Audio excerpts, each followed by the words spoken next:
Olá, hoje vamos começar falando sobre os vírus. Vírus, por outro lado, não são células, mas partículas infecciosas. Para muitos cientistas, os vírus nem são considerados seres vivos. Eles podem se multiplicar somente com ajuda externa. Ao infiltrar seu material genético em células de outros seres vivos, eles as reprogramam para que elas produzam vírus até arrebentar, liberando assim essas partículas infecciosas. Cada vírus possui uma célula hospedeira específica. Alguns atacam somente plantas, outros animais e humanos. Há também vírus que atacam apenas bactérias e fungos.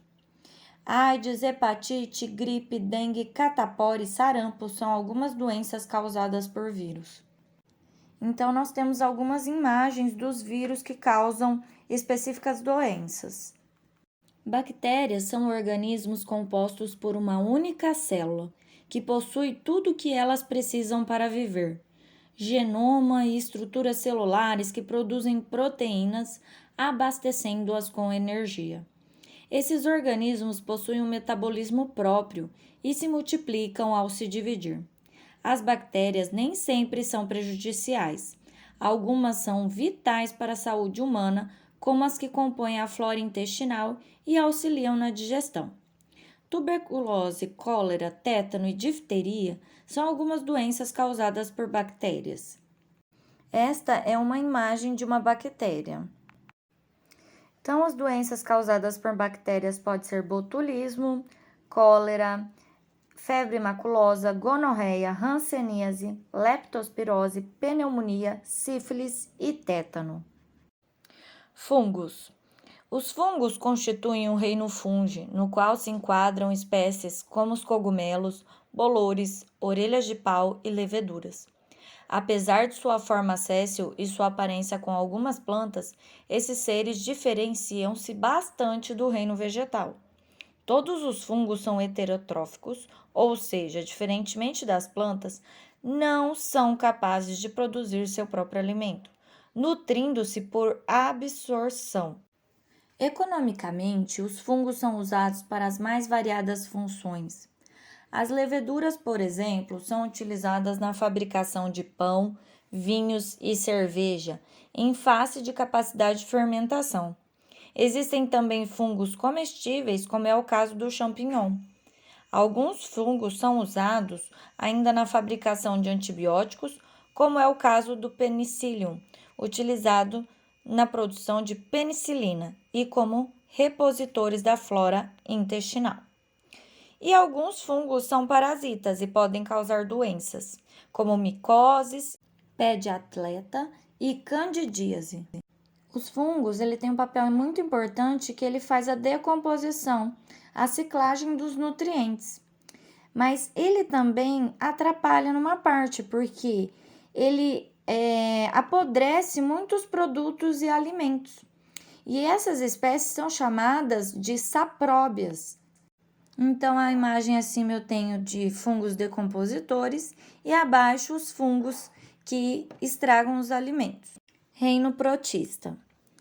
É um dos reinos dos seres vivos caracterizado por organismos eucariontes, que possuem envoltório nuclear, autótrofos, que produzem seu próprio alimento, ou heterótrofos, que não produzem seu próprio alimento, e unicelulares ou pluricelulares, então compostos de uma única célula ou várias células. Nos protistas, nós temos os protozoários e as algas. Os protozoários, eles são unicelulares de uma célula e eucarionte possui envoltório nuclear. A sua estrutura garante funcionamento. Então, ele tem circulação, digestão e excreção. A doença de Chagas, ela é transmitida pelo barbeiro, que é um inseto encontrado em várias partes do Brasil. Então, o protozoário Trypanosoma cruzi passa para o corpo humano quando o barbeiro pica o organismo em busca de sangue. Após a sucção, o barbeiro libera suas fezes na pele, causando coceira. Quando nós coçamos, acaba por jogar as fezes infectadas do barbeiro na corrente sanguínea, e é onde causa a doença de Chagas, o inchaço do coração. A amebíase é outra doença causada pelo protozoário Entamoeba histolytica. Entra no organismo humano por meio de alimentos ingeridos que foram mal lavados e continham os cistos, que é a forma que o protozoário adota quando está fora do organismo. Para prevenir, lavar bem os alimentos. A giardíase é causada pelo protozoário Giardia lamblia, encontrado na forma cística em alimentos e na água contaminada. Essa doença causa diminuição da absorção de nutrientes de todo o trato digestivo, podendo levar até a desnutrição. Tem como sintomas cólica, náuseas, diarreia e etc. Também a prevenção é lavar bem os alimentos. A leishmaniose ela é causada pelo protozoário do gênero Leishmania e ela é transmitida por mosquitos que picam os animais e que transmitem para nós humanos. Elas causam feridas na mucosa da pele. Nós temos a malária também, que ela é uma doença histórica, transmitida pelo mosquito Anopheles, que possui em seu organismo protozoário do gênero Plasmodium. Então, ele causa febre alta, dor de cabeça, cansaço, entre outros. Então, proteção dele é usar telas nas janelas e repelente. Toxoplasmose é transmitida por animais domésticos que possuem em seu organismo o protozoário Toxoplasma gondii. Então, ela é uma doença assintomática, que não tem sintomas, ou causam dores de cabeça, febre e aparecimento de ínguas, quando incha os gânglios linfáticos. Temos a tricomoníase, causada pelo protozoário Trichomonas vaginalis. Ela é transmitida principalmente por contato sexual, mas pode ser passada também por roupas, toalhas, assentos sanitários. Finalizando o reino dos protistas, nós temos as algas também, que elas são eucariontes, possuem envoltório nuclear. Elas são autotróficos fotossintetizantes, quer dizer, ela produz seu próprio alimento, ela faz a fotossíntese. São fundamentais na manutenção da vida na Terra, porque elas liberam grande quantidade de oxigênio para a atmosfera. Elas realizam a fotossíntese e produzem o nosso oxigênio. Então, elas são consideradas os principais seres produtores do ambiente aquático. E eu coloquei uma imagem das algas para vocês conhecerem. Vamos conhecer a história da penicilina. O Alexander Fleming era um médico inglês que em 1928 dedicou-se ao estudo de uma importante bactéria chamada Staphylococcus aureus. O que impulsionou o estudo foi a observação de que vários soldados da Primeira Guerra tinham seus ferimentos por armas de fogo contaminados por essa bactéria. Fleming então iniciou pesquisas com vistas a acabar com esse problema. Um belo dia, Alexander Fleming resolveu sair de férias e interromper temporariamente seus estudos. Por falta de atenção, o pesquisador deixou algumas de suas culturas de bactéria sem a devida proteção. Quando retornou das férias, Fleming viu que havia perdido grande parte de suas culturas e resolveu jogar fora todo o material que foi deixado acondicionado de forma inadequada.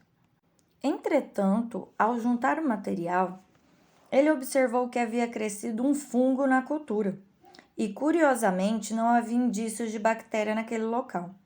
O pesquisador chegou à conclusão de que aquele fungo, de alguma forma, era capaz de destruir os Staphylococcus aureus.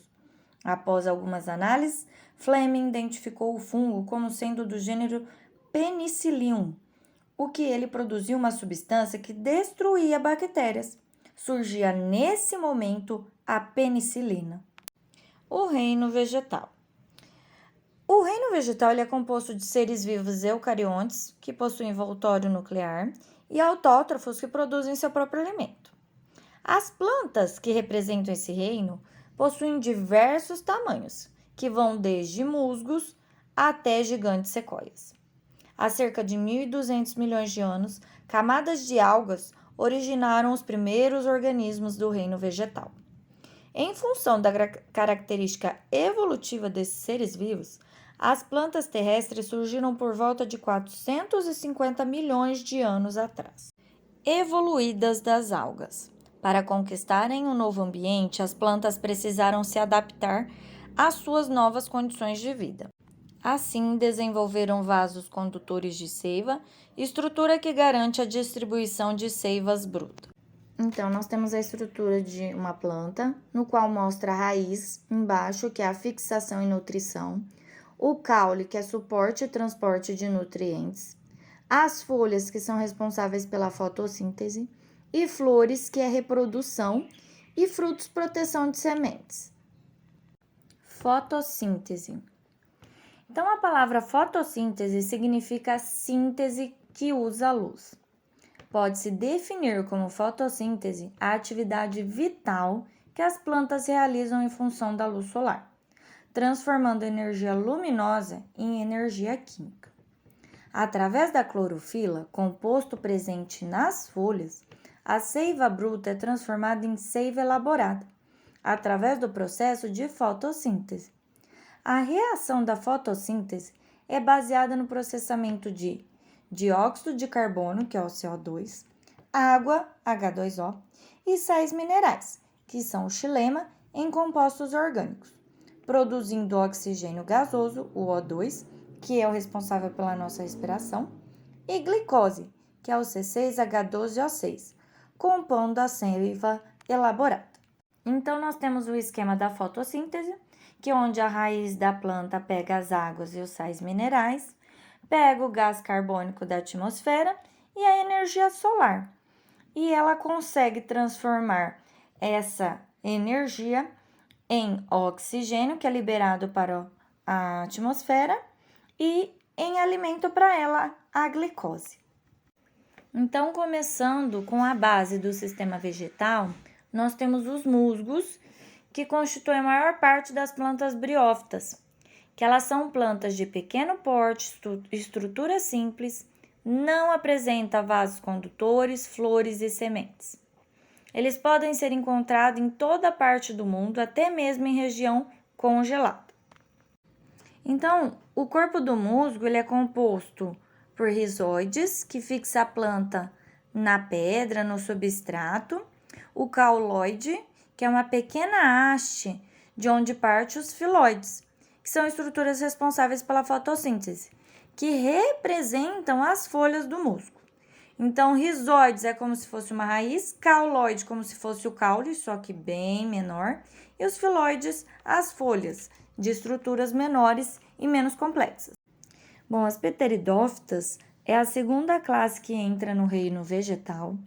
Elas são plantas vasculares, possuem tecidos condutores e não possuem sementes.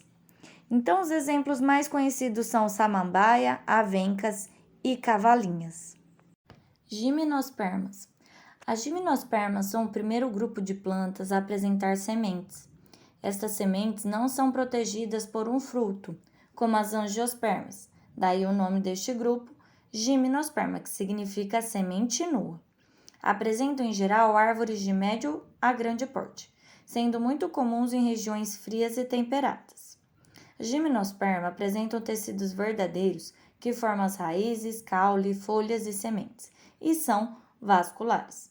Suas folhas são chamadas de aciculadas, com um formato parecido com uma agulha, enquanto os troncos são fortes e resistentes. Os representantes da gimnosperma são os pinheiros, por exemplo. Aí temos uma imagem para vocês conhecerem a gimnosperma. Angiospermas também faz parte do reino vegetal. Então, são plantas que se caracterizam por apresentar flor e fruto. Esse grupo vegetal é o que apresenta a maior diversidade de espécies, sendo estimado num total de mais de 450 mil espécies diferentes. Entre exemplos de angiospermas, podemos citar a roseira, a mangueira, o arrozeiro, o feijoeiro, a grama, os lírios, as orquídeas, o coqueiro, entre várias outras. Então, vamos aprender um pouco sobre as estruturas da flor. Nós temos o estame, que é a estrutura masculina, onde localiza-se o filete e a antera. O carpelo, que é a feminina, onde é constituído de estigma, estilete e ovário. Temos as pétalas, que são folhas modificadas e coloridas, com a função de atrair os polinizadores, como as abelhas, pássaros, e o conjunto de pétalas é chamado de corola. E sépalas, localizadas abaixo das pétalas, geralmente de coloração verde. O conjunto de sépalas é chamado de cálice. Então, nessa imagem, nós temos mostrando o nome de cada parte da flor. E nesta única flor, nós temos tanto o androceu, que é a parte masculina, né, composto pela anteriofilete, e nós temos o gineceu, que é a parte feminina, composto pelo estigma e o estilete. E eu coloquei mais essa imagem mostrando separadamente quando tem a flor só feminina e quando tem a flor só masculina, para vocês verem a diferença quando é separado. Pessoal, eu espero que vocês tenham gostado. Se tiverem dúvida, lembre e perguntem para mim no WhatsApp. Até mais, tchau, tchau.